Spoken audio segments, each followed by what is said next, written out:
Deep in the dense woods of Alabama, hidden under decades of overgrowth, stands a small wooden cabin once owned by the legendary Hank Williams. For over 50 years, the property remained untouched, locked in silence, its history whispered only among locals. Tales of curses, lost songs, and restless spirits surrounded it. The cabin was more than a home. It was a shrine of memory, pain, and music. Recently, a small team of historians and family representatives gained access, curious and cautious. Little did they know, stepping through that door would reveal a side of Hank Williams the world had never seen. Entering a time capsule. When the cabin door creaked open for the first time in decades, the air that escaped felt almost alive, carrying decades of dust, decay, and emotion. Every wooden plank groaned under careful footsteps. Shafts of sunlight pierced through cracks in the roof, illuminating motes of dust that floated like spirits in the air. The team moved slowly, each step deliberate, aware that this was not merely a building, but the final refuge of a man whose fame had been inseparable from his pain. In that moment, the cabin was a frozen memory, a time capsule of the life and heartbreak of Hank Williams. Symbols of solitude. Near the stone fireplace, a solitary rocking chair swayed gently as though recently vacated. A half-empty bottle of whiskey sat nearby, its label, Old Number 7, faded but legible. An open Bible rested on the table, pages at Psalms 102, marked by what seemed to be tears. In the corner, a dusty guitar leaned against the wall. When strummed, it released a trembling, lonely note that filled the cabin with a haunting emotion. This guitar, believed to be used by Hank during his final writing sessions, had witnessed songs never recorded, letters never sent, and the quiet anguish of a man lost in fame. Letters and lyrics. On the writing desk lay a stack of yellowed paper, Hank Williams' unmistakable handwriting visible on each sheet. Lyrics, notes, and unfinished letters spoke to the torment of his final days. One letter, addressed to his son Hank Jr., and dated weeks before his death in 1953, revealed his struggle with fame and betrayal. "I built my life on music," one line read, "but somewhere along the way, I lost myself in it." Every word trembled with sincerity, confession, and despair. Behind the desk, a photograph of Audrey Williams, his first wife, was pinned to the wall, torn and carefully mended, mirroring the contradictions of Hank's turbulent love life. The hidden trapdoor. Deeper inside the cabin, a trapdoor led to a small crawl space where additional artifacts were discovered. A suitcase filled with notebooks, a pocket watch stopped at 5:30, and a reel-to-reel tape labeled December Sessions revealed a side of Hank Williams never known to historians. These items hinted at unreleased material, private reflections, and personal recordings. Yet the most shocking discovery awaited behind a section of the wall that sounded hollow. Carefully pried open, it revealed a hidden compartment, a small chest sealed and untouched for over 70 years.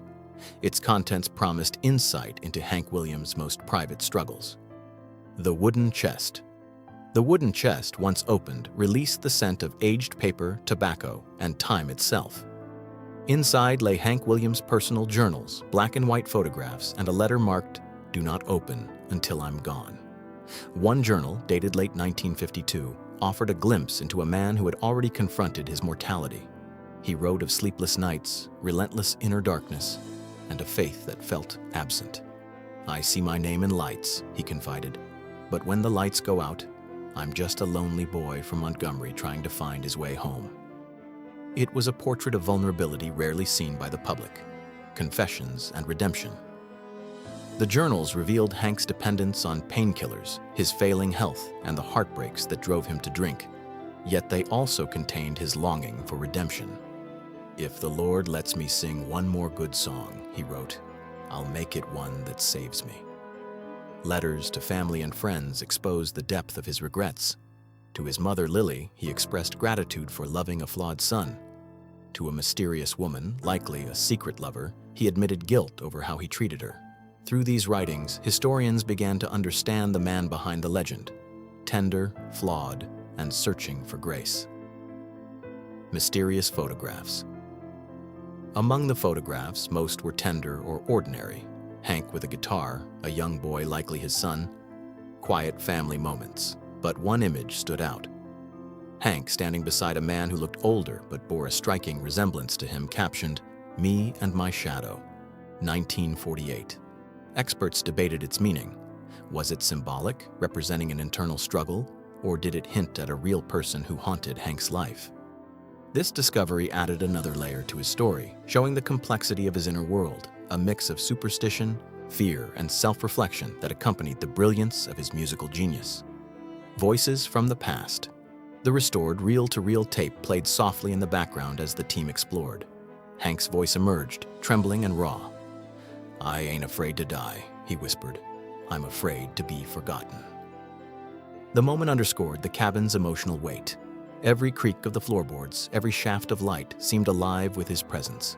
Standing there, surrounded by the artifacts of a life both celebrated and tortured, visitors realized the music and fame were only part of Hank Williams's story. What lingered most was his humanity, the fragile, aching spirit that inspired millions while wrestling with private demons. A place of healing. In time, the cabin became more than a historic site, it became a sanctuary. Fans left letters, guitars, and flowers at the doorstep. Some prayed, others wept. The Williams family decided the cabin should remain untouched, preserving it as Hank had left it. Every weathered board, every sunbeam, every lingering shadow carried part of his soul. Visitors felt his presence not as a ghost, but as a reminder of resilience, talent, and vulnerability. The cabin offered connection and understanding, showing that behind the legend was a man whose struggles were as real as the songs he wrote. The final tribute. When restoration teams completed their work, a private memorial was held at sunset. Musicians gathered playing Hank Williams' unreleased songs, the ones from the hidden chest, unfinished hymns, and deeply personal melodies.